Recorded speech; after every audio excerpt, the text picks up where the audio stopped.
Conferencia y para finalizar con la exposición de la teoría de Thomas Hobbes, voy a hacer una breve síntesis y también voy a hacer una referencia a la cuestión de la guerra a partir del contrato social. Finalmente voy a leer unos pasajes de ¿Por qué la guerra? De Sigmund Freud. Bien, vamos a comenzar entonces. Vamos a recordar que para Hobbes existe un estado de naturaleza que es anterior al contrato social. En este estado de naturaleza, la vida humana va a estar caracterizada por el egoísmo, la avaricia y la hostilidad respecto de los demás. En este estado vamos a ver que rige la ley del más fuerte físicamente. 2 siglos después, Darwin va a postular la supervivencia del más fuerte. Entonces, en el estado de naturaleza, la ley va a coincidir con la fuerza. Dijimos también que existe una intelección de que puede haber alguien más fuerte o una pluralidad de individuos que, unidos, constituyan una entidad más fuerte que el más fuerte de los individuos. Esta intelección estaría en el fundamento del contrato social. La restricción de la pulsión criminal que llevaría a una guerra de todos contra todos, desembocando en el exterminio total, es lo que estaría entonces en el inicio del estado de cultura. En este estado de cultura todos están bajo la misma ley, incluso el soberano absoluto que es el heredero de la fuerza de todos. Este soberano absoluto no gobierna como un monarca absoluto de derecho divino, sino que cumple y hace cumplir la ley a sus súbditos. Dijimos también que el contrato social es siempre fallido, que presenta fisuras, grietas, por donde retornan las tendencias destructivas de los seres humanos y que van a estar en el origen de todas las calamidades. Voy a mencionar algunas de estas calamidades cuya única responsabilidad es del ser humano.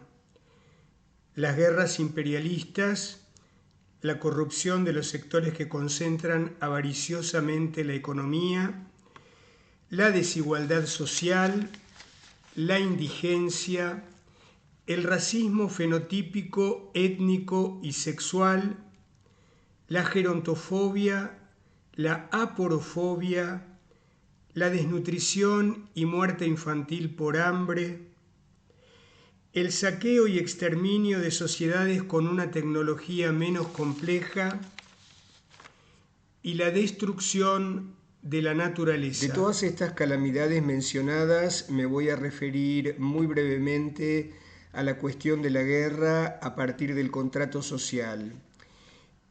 Vamos a seguir la hipótesis de Hobbes, quien recordemos plantea un estado de naturaleza anterior al estado de cultura, caracterizando el estado de naturaleza como un momento en el cual todo vale, mientras que en el estado de cultura no se puede hacer cualquier cosa. En el estado de cultura la guerra va a estar restringida por la ley. Ya en la Biblia y en el Corán aparecen restricciones respecto de la guerra. El Corán exhorta a los musulmanes a atacar en defensa propia y solo en defensa propia, y les prohíbe continuar el ataque cuando el enemigo ha depuesto las armas. En este sentido les voy a leer dos pequeños fragmentos del Corán, de la Sura 2, 190, que dice lo siguiente: combatid por Alá contra quienes combaten contra vosotros, pero no os excedáis. Alá no ama a los que se exceden. Y más adelante, respecto al cese de hostilidades en relación a los infieles, leemos: pero si cesan, se refiere al cese de hostilidades, ¿no? Pero si cesan, Alá es indulgente y misericordioso. Es decir, acá está condenado entonces el exceso, la desmesura. Las leyes de la guerra tendrían por finalidad evitar los excesos y crueldades en el campo de batalla. El respeto al enemigo herido, a los enfermos, a los prisioneros y a la población civil. Los convenios de Ginebra van a incluir la prohibición de atacar médicos, enfermeros, ambulancias y barcos hospitales. Podríamos pensar la guerra como el fracaso del lenguaje. El lenguaje no habría servido para resolver los conflictos entre naciones. La guerra y otras calamidades del siglo XX traen aparejado la desilusión del proyecto iluminista de libertad, igualdad y fraternidad.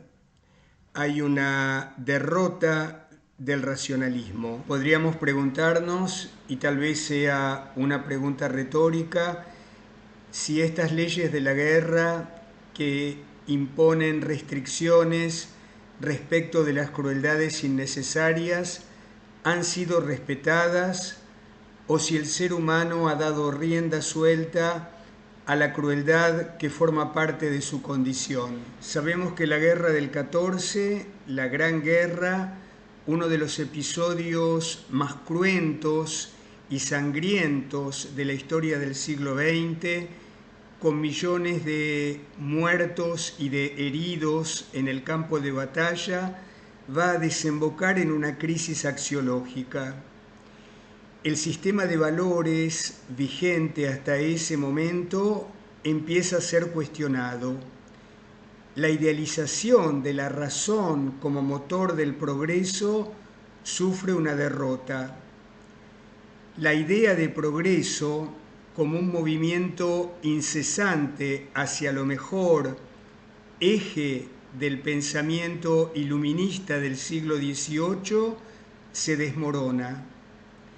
Los intelectuales y artistas de este momento van a reflejar esta crisis axiológica. Una de las expresiones artísticas que se van a hacer eco de esta crisis axiológica de comienzos del siglo XX va a ser el dadaísmo. El dadaísmo es un movimiento artístico que surge en el año 1916 en Suiza, país neutral en la contienda, y que tiene entre sus artistas más conspicuos al poeta Hugo Ball, al escritor rumano-francés Tristan Tzara, a los artistas visuales Man Ray, Marcel Duchamp, Marcel Janco, Francis Picabia, entre otros. Es en 1916 que Hugo Ball funda en Zúrich el Cabaret Voltaire. El Cabaret Voltaire va a ser la sede de los primeros artistas Dada. Una de las características del dadaísmo va a ser la ruptura con el lenguaje convencional. Ese lenguaje que no ha servido para zanjar en forma pacífica el conflicto entre los seres humanos. Les voy a leer al respecto el poema Caravan que Hugo Ball recitaba con un atuendo muy cubista en el Cabaret Voltaire.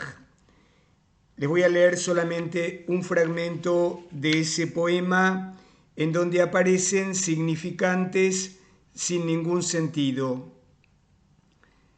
Jolifanto bambla, ofali bambla, grosigam fa, habla horem, ejiga goramen Higo Bloiko Rusula Uju.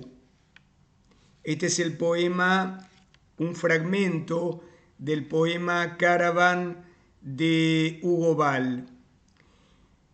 Podríamos agregar que otro de los momentos disruptivos del siglo XX y que tiene que ver también con esta ruptura de la comunicación es el teatro del absurdo, que tiene como paradigma una pieza teatral de Eugène Ionesco llamada La cantante calva.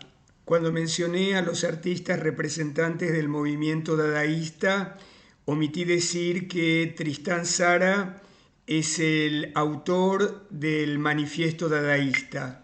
Bien, seguidamente les voy a leer unos pasajes de ¿Por qué la guerra?, de Sigmund Freud, si bien un tanto largos, pero importantes para poder establecer un paralelo con las hipótesis que Hobbes plantea en el Leviatán. Bien, les voy a leer entonces los siguientes párrafos. Dice Freud: pues bien, los conflictos de intereses entre los hombres se zanjan en principio mediante la violencia. Así es en todo el reino animal, del que el hombre no debiera excluirse. Dice más adelante: al comienzo, en una pequeña horda de seres humanos, era la fuerza muscular la que decidía a quién pertenecía algo o de quién debía hacerse la voluntad. La fuerza muscular se vio pronto aumentada y sustituida por el uso de instrumentos. Vence quien tiene las mejores armas o las emplea con más destreza. Al introducirse las armas, ya la superioridad mental empieza a ocupar el lugar de la fuerza muscular bruta. El propósito último de la lucha sigue siendo el mismo. Una de las partes, por el daño que reciba o por la paralización de sus fuerzas, será constreñida a deponer su reclamo o su antagonismo. Ello se conseguirá de la manera más radical cuando la violencia elimine duraderamente al contrincante, o sea, cuando lo mate.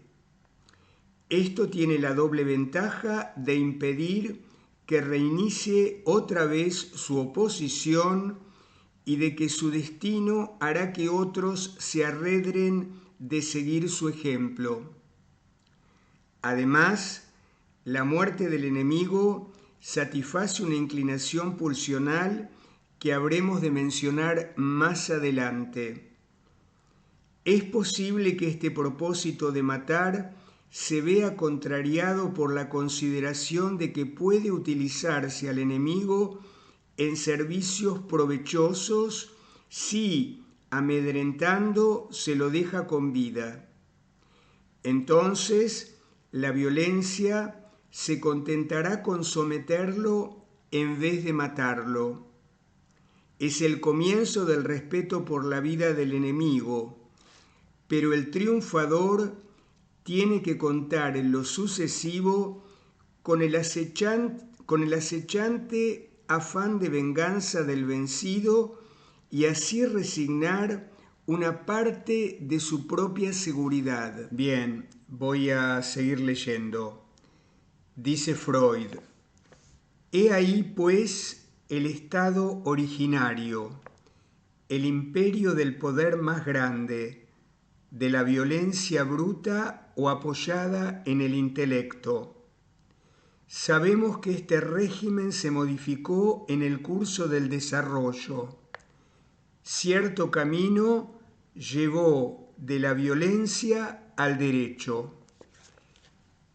Pero ¿cuál camino?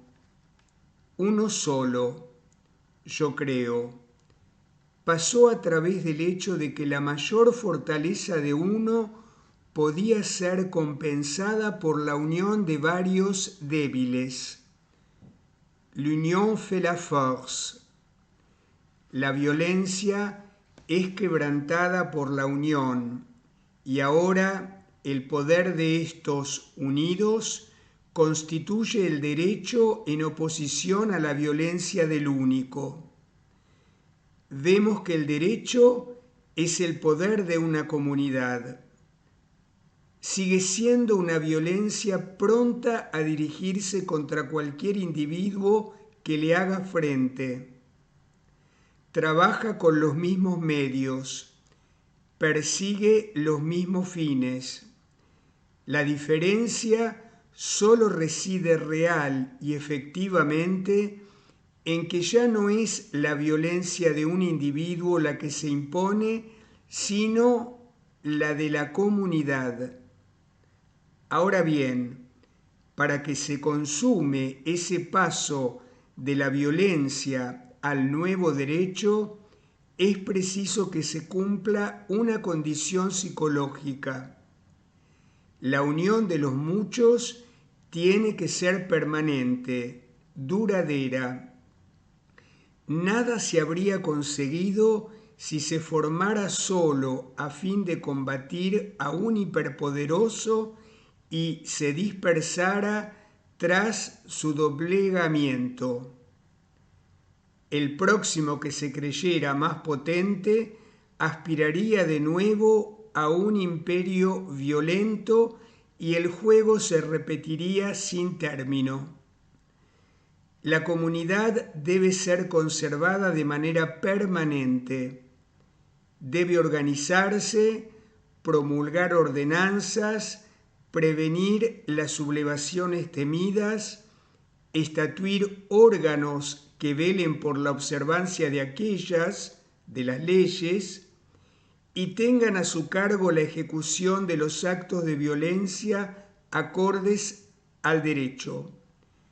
En la admisión de tal comunidad de intereses se establecen entre los miembros de un grupo de hombres unidos ciertas ligazones de sentimiento, ciertos sentimientos comunitarios en que estriba su genuina fortaleza.